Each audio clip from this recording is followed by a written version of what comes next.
इस एपिसोड 2 कहानी है, पूरा जरूर देखना है। कहानी है रात के अंधेरे में डरता सन्नाटों का शहर ऐबागे। जैसलमेर शहर से 15 किलोमीटर दूरी पर स्थित एक ऐसा गांव जिसमें अब कोई रहना नहीं चाहता। लोग कहते हैं उस गांव में भूतों और आत्माओं का डेरा है। कहा तो ये भी जाता है कि उस गांव में फैली दहशत के पीछे जो कहानी है वो उससे भी ज्यादा भयानक और खतरनाक है, जिसकी बुरी नजर की वजह से जो भी उस गांव में आता है वह अकल मौत का शिकार बन जाता है।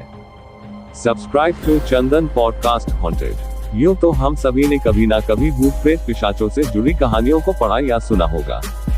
हो सकता है कुछ ने ऐसी पारलौकिक शक्तियों का सामना भी किया हो, लेकिन जो कहानी हम यहाँ आपको सुनाने जा रहे हैं वह थोड़ी विश्वसनीय जरूर है, लेकिन स्थानीय लोगों के लिए वह एक बेहद खौफनाक सच है जिसका सामना उन्हें अक्सर या कहे शायद रोज ही करना पड़ता है। मरने के बाद भी जिंदा है वो।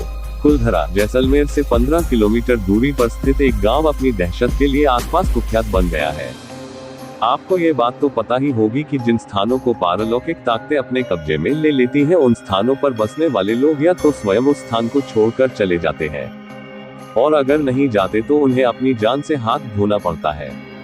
कुलधरा भी ऐसा ही एक गांव है जहां पहले ब्राह्मण समुदाय का वास था। ऐसा माना जाता है कि सन 1825 में इस गांव में रहने वाले पालीवाल ब्राह्मण और आसपास के 84 गांवों के लोग रातों रात अपना घर छोड़कर चले गए थे। सन 1300 से इस गांव में पालीवाल ब्राह्मण की पीढ़ियां रहा करती थी और रक्षाबंधन के एक दिन सभी इस गांव को छोड़कर चले गए। ऐसा माना जाता है इस दिन कुछ ऐसा दर्दनाक घटा था जिसके बाद आज तक भी बहुत से पालीवाल ब्राह्मण रक्षाबंधन का त्योहार नहीं मनाते। मौत से छीनकर अपनी जिंदगी दोबारा वापस लाए बड़े पैमाने पर हुए इस पलायन के पीछे की कहानी कुछ ये कहती है। जैसलमेर के दीवान सलीम सिंह को कुलधरा समेत 84 गांवों के मुखिया की खूबसूरत बेटी से प्यार हो गया था। सलीम सिंह ने गांव के लोगों को ये धमकी दी थी कि अगर उसका विवाह उस लड़की के साथ ना हुआ तो वह करों में और ज्यादा वृद्धि कर देगा। ऐसे हालातों में गांव के मुखिया ने उस स्थान को छोड़कर जाने का निश्चय कर लिया और अपने पीछे ये श्राप छोड़ गए कि जो भी उनके जाने के बाद इस गांव में रहेगा या बसने की कोशिश करेगा वह अपनी जान से हाथ धो देगा। मुखिया और उसकी के जाने के बाद गांव के बहुत से लोग धीरे धीरे करके बीमार पड़ने लगे या फिर अकारण ही मृत्यु के ग्रास बनते गए। इस घटना के बाद कुलधरा और आसपास के 84 गांव के आए लोगों ने अपना अपना घर छोड़ दिया और तब से लेकर अब तक कोई भी उस गांव में बसने की हिम्मत नहीं जुटा पाया है। अगर आपको हमारी स्टोरी अच्छी लगी है तो हमारी जान को सब्सक्राइब करो।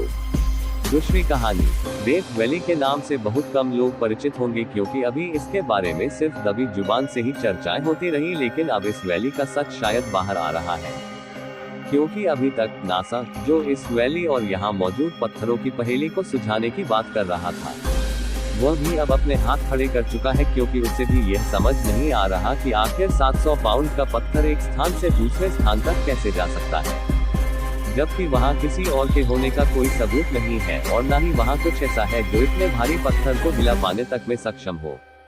कैलिफोर्निया अमेरिका स्थित डेथ वैली के तैरते पत्थरों की कहानी लोग सदियों से कहते सुनते आ रहे हैं, लेकिन इन कहानियों पर किसी ने कभी यकीन नहीं किया। लोगों का कहना है कि इस वैली में स्थित पत्थर यहाँ तैरते हैं। वह अपने आप एक स्थान से दूसरे स्थान तक पहुँचते हैं, क्योंकि इस वैली के भीतर कोई जादुई शक्ति है। लेकिन चमत्कार की अवधारणा को सिरे से नकारने वाला विज्ञान एक बार फिर इस जगह के चमत्कारी होने जैसी बातों को मनगढ़ंत मान रहा है। एक थ्योरी के तहत planetary scientist professor Rolf Lorenz ने ये समझाने का प्रयास किया है कि किस तरह ये पत्थर एक स्थान से दूसरे स्थान पर पहुंचते हैं। प्रोफेसर रॉल्फ का कहना है कि सर्दियों के मौसम में इस वैली के पत्थरों पर बर्फ जम जाती है, और जब सर्दियों का मौसम जाते ही इन पत्थरों के ऊपर कीचड़ जम जाता है, तो बर्फ छिप जाती है और बर्फ के आवरण से जमी चट्टानों को इस स्थान पर बहने वाली तेज हवा आगे की ओर धकेल देती है, और देखने वाले को ये लगता है कि रेत में यह भारी भरकम पत्थर खुद तैरते हुए आगे बढ़ गए हैं, जबकि सच कुछ और ही है।